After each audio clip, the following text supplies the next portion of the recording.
The social attack against Bitcoin is mounting. Is any of this FUD cause for concern? Welcome back, everyone. I hope you had a great weekend. Last week, we had the massive FUD campaign from Greenpeace with their with their green skull, and essentially trying to show how Greenpeace how Bitcoin is boiling the oceans and using too much energy. And instead, what ended up happening was that Greenpeace inadvertently became a fantastic cheerleader for Bitcoin, exposing a whole bunch of no-coiners, brand new no-coiners, to Bitcoin, and why they should be taking a much closer look at it. Okay, so now we dive into last week, right after that totally failed attempt from Greenpeace. We have this that comes out from Elizabeth Warren, which we covered in a previous clip. Elizabeth Warren is building an anti-crypto army. Now, it's very interesting, right? Because she wants to make an anti-crypto army, but as we're going to see in a video interview with her, she's kind of talking out both sides of her mouth. So listen very closely to this video. Okay, this video interview, fantastic. This is, I mean, talk about projection. Talk about like the fact that these people have. A lot of times I am told that, no, these people understand Bitcoin very well.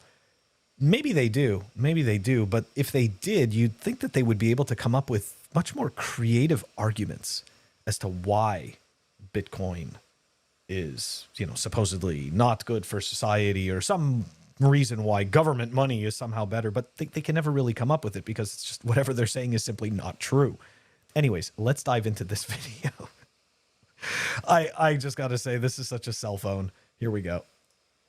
With Bitcoin, there's no thing that backs it up. And that's what makes it different. It's just belief. You and I assess. You assess the value is going to go down. I assess it's going to go up, and therefore I buy. Okay, I got to stop it right there. Just even at the beginning, that's how equities work. Right? There's one person on one side of the trade and there's another person on the other side of the trade, or there's an algorithm on one side of the trade and there's an algorithm on the other side of the trade. And one algorithm is essentially trying to purchase it for less, and another one is trying to purchase the asset for more. I mean, this is essentially how markets work, right? The person selling the item believes that they are getting the full value for whatever object it is at the moment.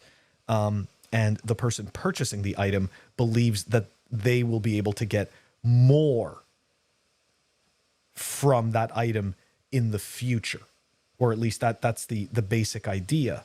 So I don't see what her point is even on that. That's just the start. Anyways, let's continue on. So it's more like this artwork. No, because at the end of the day, I can hang that thing on my wall. Right. And I can enjoy it, or I can throw darts at it. You could sell it for money. Sure you can. Right. I mean, there are features about it that are the same, but it's not the same. And look, one of the things we have to remember about, there are a lot of things that come within this crypto world. So for example, we could be talking about, instead of Bitcoin, we could be talking about digital currency. Now that's something very different. I think that's different too. I buy that. I accept that. That's right, because that's a government-backed. Mm-hmm. And there it is. She's not anti-crypto. She just wants to make sure that she owns the space, right? That the government controls the space. So I want people to take a tally, right? 99% of our purchasing power has disappeared in the last 100 years. As the government continues to hold its reins on the, what we'll say, the printing press for the money. So clearly the government has proven its utter incompetence in monetary policy and its ability to rein itself in and its spending. So this psychotic idea that somehow this entity known as government is going to make better digital money than something that has no rulers, something that only has rules, something that is completely censorship resistant, something that is not owned by any central entity. This is the mind fuck Okay. And the reason why these people can't tell you the truth is because they are not incentivized to. Elizabeth Warren is not incentivized to tell you that you should be holding Bitcoin because her power, and not just her power, right? I'm not picking on Elizabeth Warren. All politicians, all of this, their power comes from the money printing press. Think about it. When there is something that you don't agree with that the government is doing, do you actually have a say? God, no. You have no fucking say. They are going to print that money. They're going to send your fucking kids to war. And that is your problem. But hey, they're going to give you discounts on cars. Man, I'd love to have a discount on a car. Fuck the fact that I have no legs. Doesn't matter that I have all kinds of PTSD and my brain is screwed from wars that didn't need to happen. No, it doesn't matter. Because hey, I got discounts. Great. The government's my friend. Anyways, sorry. I don't mean to go on a rant like that, but this is psychotic bullshit. And these people, they can't manage, they cannot handle the monetary policy. We've seen it time and time again. And it's really pathetic that we have these people that have no idea what they're talking about. No idea what they're talking about. In charge of making major decisions.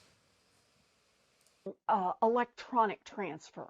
And it can be denominated in dollars. It could be denominated in euros. It could be denominated. You could sell Bitcoin for any currency. In some new language that's made up. You mean like Bitcoin? But that has something that backs it up. It has a government that says if at the end of the day there's a run on this stuff, everybody wants theirs out, the United States government promises there will be something to back it up. So just keep in mind that promise is the promise to print more money out of thin air. That's all that is. And what backs the US dollar is violence. The government enforced violence, right? Because as a society, we empower the government to essentially enforce violence in the goal of societal order. Anyways. That's what banks are about. There'll be somebody there to back it up. Banks don't back up shit. What are you talking about? That's not the case.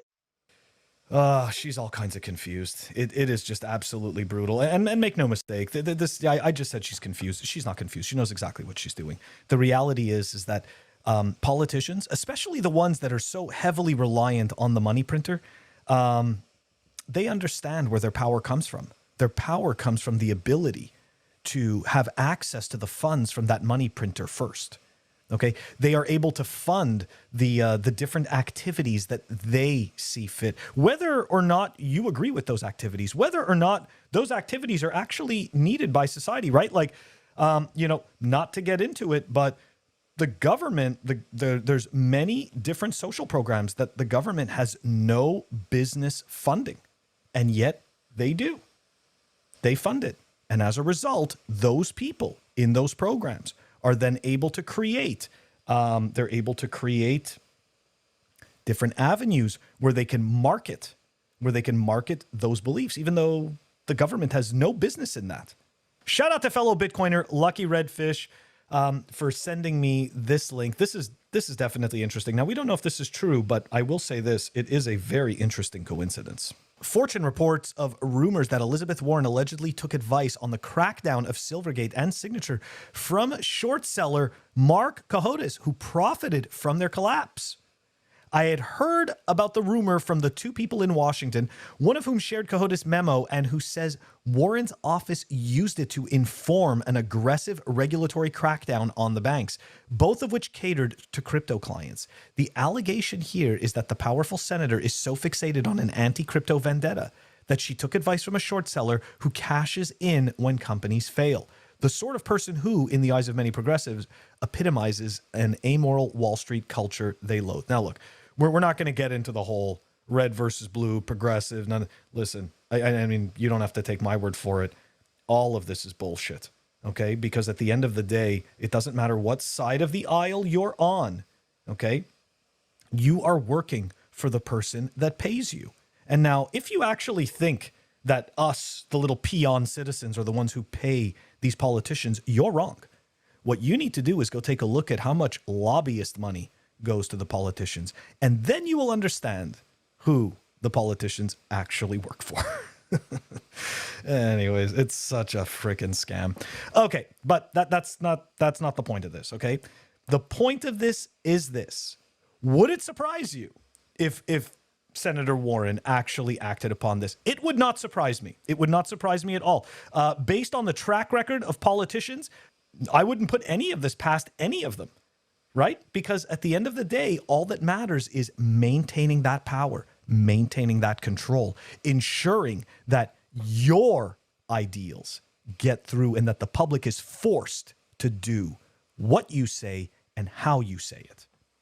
I am not 100% sure if this has anything to do with what we saw with the anti-crypto army and Signature Bank and SVG, but SVB. It does seem a bit of a coincidence. Does seem to be a bit of a coincidence that we have this press release from the SEC. The Securities and Exchange Commission today announced, and that was March 31st, people, announced awards of more than $12 million to two whistleblowers who provided information and assistance in a successful SEC enforcement action. Whistleblowers play a critical role in helping the SEC detect and prosecute wrongdoing and in protecting investors and the capital markets, said Creola Kelly, chief of the SEC's Office of the Whistleblower. The information and assistance provided by these two whistleblowers in helping to identify complex wrongdoing demonstrates the importance of the whistleblower program to the SEC's enforcement efforts. That's right. Every single situation is a way to validate why your existence matters. Anyways. The zoom out, right? This is why I always talk about the zoom out. This is what we see. We see Elizabeth Warren creating a lot of FUD, okay? And then in that interview, she explains how terrible Bitcoin is because there's no central point of failure. There's no central authority that you can that you can arrest, that you can stop.